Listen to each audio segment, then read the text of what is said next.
పచ్చిమిరపకాయలతో చేసిన పచ్చడి రెడీ అయిందండి. నేను టేస్ట్ చూసాను, చాలా బాగుంది, చాలా చాలా సూపర్గా ఉంది. Hi, welcome to my channel. ఈరోజు నేనేం స్పెషల్ చేస్తున్నానో తెలుసా?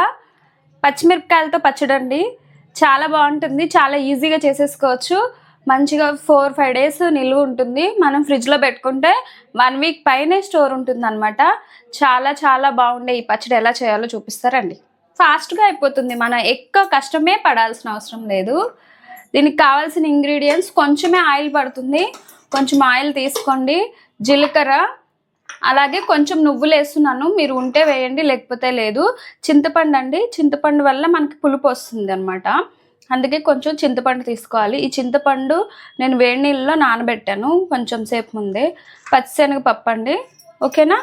దీనివల్ల మనకి కొంచెం గ్రేవీ లాగా వస్తుంది పచ్చిశనగపప్పు వేస్తే. అలాగే మెయిన్ మనకు కావాల్సింది పచ్చిమిరపకాయలు. చూసారా, మంచి ఫ్రెష్గా ఉన్న పచ్చిమిరపకాయలు తొడిమెలు తీసేసి మంచిగా నీట్గా కడిగి పెట్టుకోండి. ప్రాసెస్ స్టార్ట్ చేసేద్దాం రండి. ఫస్ట్ గ్యాస్ ఆన్ చేసేసుకుందాం.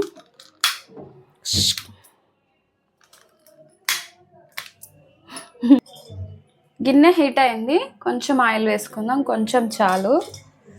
ఇందులో మనం ఏం వేసుకుందామంటే పచ్చిశనగపప్పు. ఈ పచ్చడి చాలా టేస్ట్ బాగుంటుందండి, సింపుల్గా అయిపోతుంది. పచ్చిమిరపకాయలేనా అనిపిస్తుంది, కానీ టేస్ట్ చూస్తే చూడండి మళ్ళీ మళ్ళీ తినాలనుకుంటారు. ఇది నేను ప్రెగ్నెంట్గా ఉన్నప్పుడు ఒక స్టోరీనే జరిగిందనమాట. ఏంటంటే నాతో వర్క్ చేసే ఒక అక్క నార్మల్గా తీసుకొచ్చింది, ఈరోజు కూరగాయలు ఏం లేవు అందుకనే చట్నీ చేసాము, నువ్వు తిను అనేసి కొంచెం వేసింది. నాకు చాలా బాగా అనిపించింది అనమాట. నేను అవును చాలా బాగుంది, ఇదేంటిది అంటే పచ్చిమిరపకాయలతో చేసిన చట్నీ అంటే అవునా అని తను ప్రాసెస్ చెప్పింది. కానీ నాకు అప్పట్లో వంట చేస్తుంటే ఆ స్మెల్కి నాకు వామిటింగ్స్ ఎక్కువ అవుతుండే, అందుకే నేను ఇంకా చేయలేకపోయినాను. ఇంకా తనే మళ్ళీ మళ్ళీ నేను అడుగుతుండేదాన్ని, చాలా బాగుంది ఈ చట్నీ, మళ్ళీ నాకు తీసుకురావా అని అడుగుతున్నానని మళ్ళీ మళ్ళీ తీసుకొస్తుండే. ఎందుకే పచ్చళ్ళే తింటాను, అలా తినకూడదు అనేది. కానీ నాకు చాలా నచ్చేది అనమాట. మళ్ళీ ఒకసారి తను ఎక్కువ పచ్చడి చేసి తీసుకెళ్ళి ఇంట్లో పెట్టుకో, నీకు ఎంత కావాలంటే అంత తిని, రోజు నా ముందు మాత్రం తినకు, నీ ప్రెగ్నెన్సీలో ఈ పచ్చళ్ళు తింటుంటే చూడలేకపోతున్నా అనేది. అలా నాకు చాలా సంతోషాన్ని ఇచ్చిందండి ఈ పచ్చడి. ఎందుకో చెప్పాలా, నేను నాన్ వెజ్ కానీ ఎలాంటివి తినేదాన్ని కాదు. నాకు అసలు ప్రెగ్నెన్సీలో ఏవి నచ్చేవి కాదు.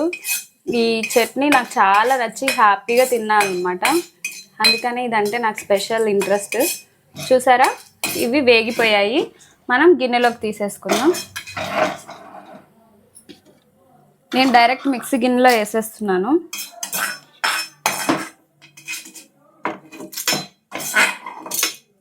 ఇలా లైట్గా కలర్ చేంజ్ అయితే చాలండి. పచ్చిమిరపకాయలు కట్ చేసి వేసుకోండి. నేను కట్ చేయడం మర్చిపోయాను, వేసేటప్పుడు గుర్తుకొచ్చింది.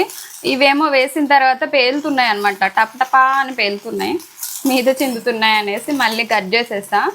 ఓకేనా, మీరైతే ఈ మిస్టేక్ చేయకండి. అంతేలే, చిన్న చిన్నవి జరుగుతుంటాయి కదా. ఇంకా హాఫ్ వేగేయండి, ఇంకొంచెం మనం వేపేసుకుంటే పచ్చిమిరపకాయలు రెడీ అయిపోయినట్టే. ఎక్కువ కారం ఉన్న పచ్చిమిరపకాయలు తీసుకుంటే పచ్చడి చాలా కారంగా ఉంటుంది. కారంగా ఉంది అని అంటే దానికి తగ్గట్టుగా మనం చింతపండు వేసుకోవాలి, ఉప్పు వేసుకోవాలి. మనం ఇలా తక్కువ కారం ఉన్న పచ్చిమిరపకాయలు తీసుకుంటే మనకి ఇంకొంచెం వేయించాక కారం తగ్గుతుంది, దానికి తగ్గట్టుగా చింతపండు ఉప్పు తీసుకోవాలి. ఓకేనా? చూడండి, కంప్లీట్గా వేగిపోయినాయి, ఇంత చాలు. ఇప్పుడు మనం మిక్సీ పట్టేసుకున్నాం. చూసారా, ఇదిగోండి వేడి నీళ్ళలో పెట్టిన చింతపండు. ఇది మనం మిక్సీ పట్టేటప్పుడు వేసేసుకుంటే సరిపోతుంది. వేడి నీళ్ళలో నానబెట్టాం. ఇంకా గ్యాస్ ఆఫ్ చేసేసుకుందాం. ఇది కొంచెం చల్లారంగానే మొత్తం చింతపండు, ఈ పౌడరు, చింతపండు ప్లస్ పచ్చిమిరపకాయలు మొత్తం కలిపి మిక్సీ పట్టేస్తే పచ్చడి రెడీ. పచ్చిమిరపకాయలతో చేసిన పచ్చడి రెడీ అయిందండి. నేను టేస్ట్ చూసాను, చాలా బాగుంది, చాలా చాలా సూపర్గా ఉంది. పులుపు, కారం, సాల్ట్ అన్నీ సరిపోయాయి. కొంచెం సాల్ట్ అడ్జస్ట్ చేశాను అనమాట, కొంచెం తక్కువ అయితే. ఈ ఫుల్ వీడియో మీకు నచ్చినట్లయితే please like, share and subscribe.